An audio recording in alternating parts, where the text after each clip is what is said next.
And thank you for sticking with us. I know there's been wine. I know it's the afternoon. I know it's day 2. But I'm thrilled to be joined on stage by Bridey from Cult London and New York, CEO and co-founder, for the Honesty Sessions. Welcome, Bridey. Thank you so much, and thank you for having me. Thank you. I love these headphones, that's amazing. Right. We've done a few of these sessions today and over the last couple of days, and what's always really interesting is to hear people's career journeys. We've all taken different paths into the industry. So could you talk us through your career history, some like highs, some lows? What's it been like? Of course. So I started my career in PR. I came straight out of uni, I'd done a PR degree, and I got into consumer PR. And at that time, it was the dawn of social media. So something called the Twitter, as everybody referred to it at the time, which is bizarre to think, but they did then, came up. And there was a new business pitch, and I got asked to be involved in it because I was a young person, so I must understand the Twitter. So me being me, went on, figured it out, and I was part of this new business pitch, which was actually for an airline. Cut a long story short, we won the pitch. And I was then asked by the founder of that agency how I'd feel about starting a digital PR agency, or in fact, the first social media agency in the country, because he had had a big fallout with his other co-founder.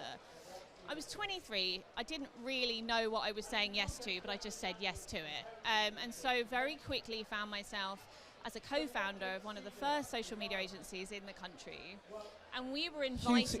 Huge kudos to that, by the way. I mean, I you don't say know it how. quite blithely. I mean, I'm trying to make amazing. it sound great, but the agency was called Rabbit, and I still to this day don't know why. And I never could explain that story. But we were invited to come and sit as part of DLKW Low, which might be an agency people are familiar with. Huge agency, lots and lots of old white men. And I was very quickly invited to sit around a table with them and give them a lot of advice on social media, and soon realized that my opinion counted, I had a voice really early on, and actually, just because all of these men were 50 years old meant that they didn't always have the answers. And so quite quickly, I got comfortable taking risks, speaking up, and I think I was quite fortunate in that sense. I guess Q forward about a year into Rabbit's journey, and a lady called Kat joined, Kat Turner. We quickly started running this agency just between the two of us, and the male co-founder took a step back. You know, as they do. Started having his Christmas time in the Ritz and left us to our own devices, which was an error. And we, again, soon decided that maybe we should just set out on our own. Okay. And that is when Kat and I co-founded Cult. Yeah. And that was 10 years ago. Feels like amazing. 30 years Congrats. ago, almost now. Long time. Yeah. And in dog years or business years, that's even longer, it's a lot, isn't it? Right? It's a lot of wrinkles. We're still together now as partners, as I know you know with your partner. I think it's the most successful relationship in my life. When we started, we had 2 clients, Secret Cinema and the Ministry of Waxing and Brow House, a very small beauty client. But we worked really hard on that account, and we soon got to know the founder of that beauty company. It's a woman called Cynthia Schwad. She's one of the most prolific businesswomen in Singapore, huge figure, and she flew us out to meet her out of curiosity. She quickly became what I would call a sponsor for us and introduced us to all of her businesses in Singapore.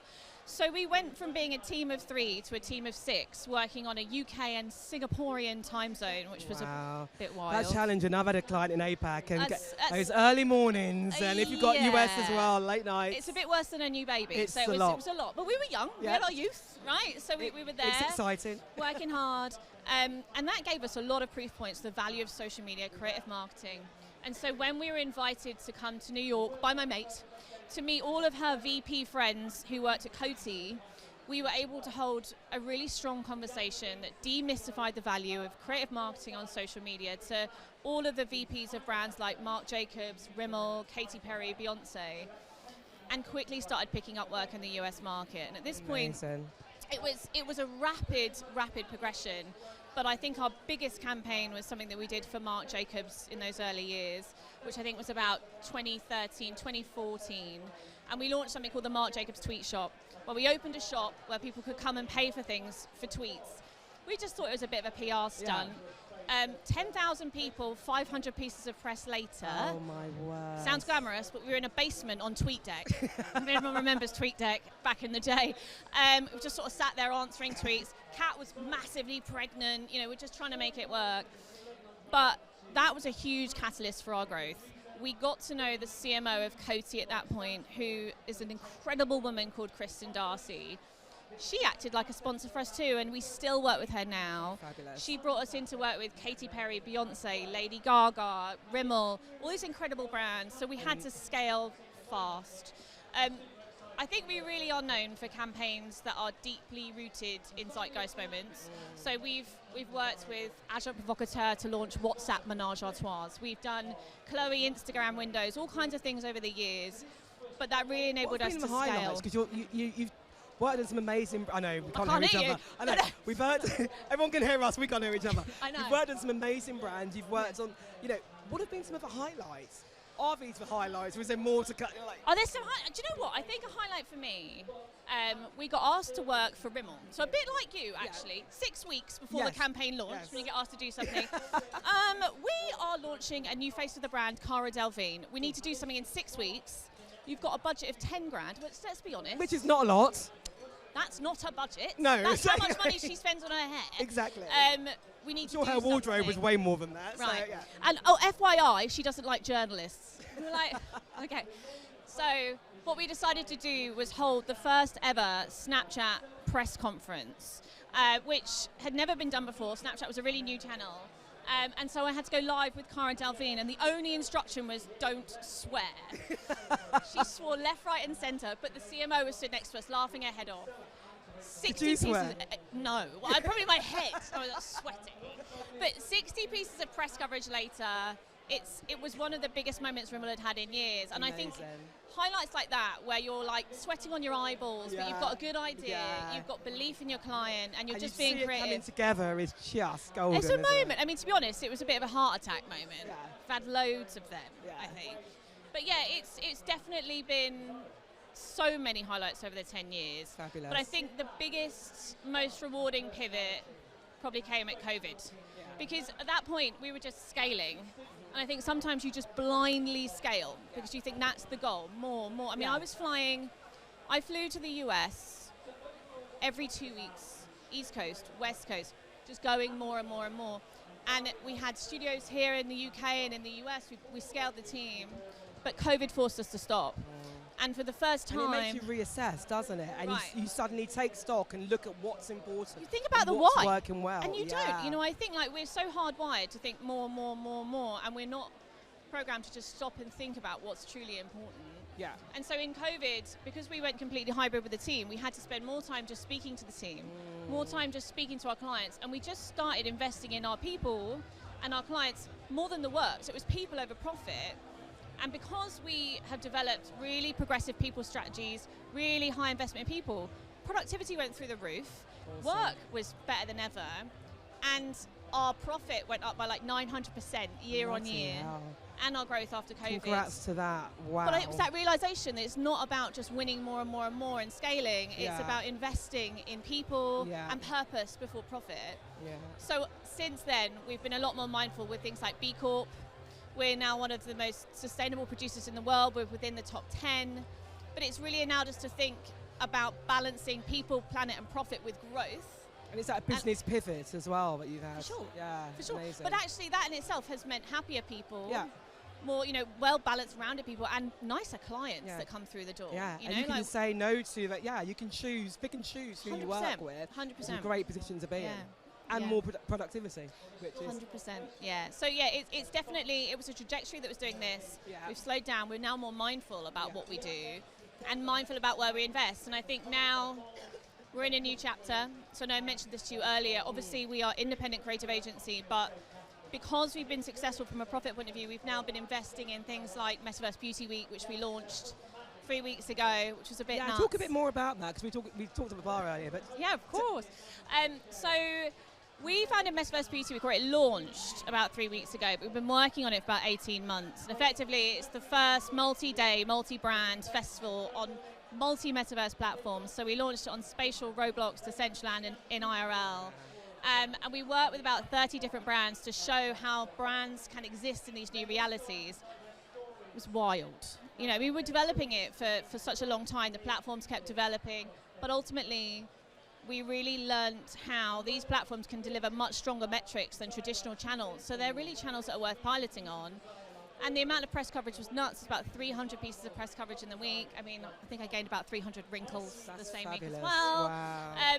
But I think for me, it's an interesting time. It's the same as like the dawn of social media. When we had that moment with the Twitter, Yes. we're definitely at one of those moments again. Yeah. It's a different feeling. There's a lot And more the brands curiosity. embracing metaverse. You see, or they still a bit hesitant about It's what's. a mix, right? It's a mix, and I think there are clearly routes to revenue. So when you look at things like Roblox, but there are also platforms that are developing and emerging, and so there's a need to keep piloting to understand it. I think we're also breaking through a lot of skepticism at the moment as well. But yeah, we still see huge amounts of curiosity. I think just through that one initiative, we met with, I'm going to say, about 55 different beauty CMOs in the space of 6 months. So the curiosity you wouldn't have done it otherwise. Yeah, amazing. No, it would never have opened doors without it. So in terms of brand awareness, profile, contact, 100%. it's just been It's been amazing. amazing. So we're in the female leaders bar. We have one man listening. Yes. Hey, Yes. oh no, we're going to pick Most on of the him. men are propping up the bar, but we've got one man in the audience listening. So I love that. Thank you. I'm going to talk about mentorship, allyship, sponsorship, the importance of having men in the room, part of a conversation. Yeah. And also, you've scaled a global business. You're in the US. How has that worked for you, and what else do people need so to do? Important. Like, so, I mean, firstly, I did want to mention partnership wasn't on there. I know you have business partners too, right? I don't think I could have ever got where I am now without my business partner, and I fully endorse, ahead of going into any business, thinking about if you want to go into for a co-founder relationship, because I think it's, as I said, I think it's my most successful relationship in life. And we have such differences, but both being mothers, it's enabled us to support each other through life and business. And I think that's that understanding. I think it's been a massive factor in both our success. I would say from a sponsorship point of view, that's probably been one of the reasons we've been able to scale globally. You know, I think, you must understand you're never going to know a market, you're never going to be able to immediately network, and if you can find one or two key market sponsors, that is the key to your success, and they are still our sponsors today, and still supporting us. So investing in those relationships, I think, has been hugely important. But because they're international, I think you're able to do that, because when you travel to visit people and you spend that quality time with those sponsors, you just have healthier relationships, I think, than even if they were in the UK. Mentorship is massive for us. So during COVID, we launched Futures Generation, which is our agency mentorship program. So everyone in the agency is a mentor to somebody trying to enter the industry or break through barriers to get into the industry. I love that. So all 60 members of our team have to spend a certain number of hours every month mentoring people who have not yet broken in. That is fabulous. But here's the thing, I think we get more out of it than the mentors, the mentees. And we've had 500 mentees today. That is... It's huge, because it forces you to think, why do I do things? How do I do things? Like, what's my system? Rather than, again, just mindlessly doing. And so I think it's enabled all of our team at every level to be more strategic with how they execute, because they have to communicate their why. And so it's such a mutually beneficial thing. I mean, that and the fact we've met amazing talent through our mentorship network that we've obviously been able to bring into the team here in the UK and in the US. So it's, mentorship is huge for us, and that's a big thing that we've been doing for the last few years. I want to talk about the mentorship piece. She's not got her headphones on. I'll introduce you to the lady in red. She can't hear us. She's like 3 meters away. I'll introduce you to her in a minute. She's on next.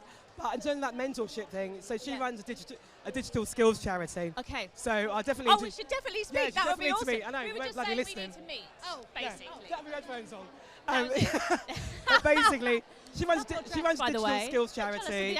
I know, I'm a trustee on it. But in terms of getting people into the industry, that's what they do. Yeah, I would love to. But talking about that global expansion piece, because we've talked a lot about UK, and we've had a lot of UK stories, which are great.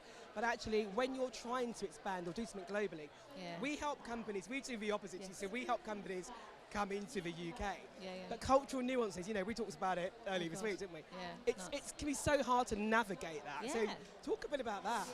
It's a minefield. I mean, we'll talk about US. If I talk about Singapore, we're going to need to be here till 2 a.m. Yeah, exactly. With that one.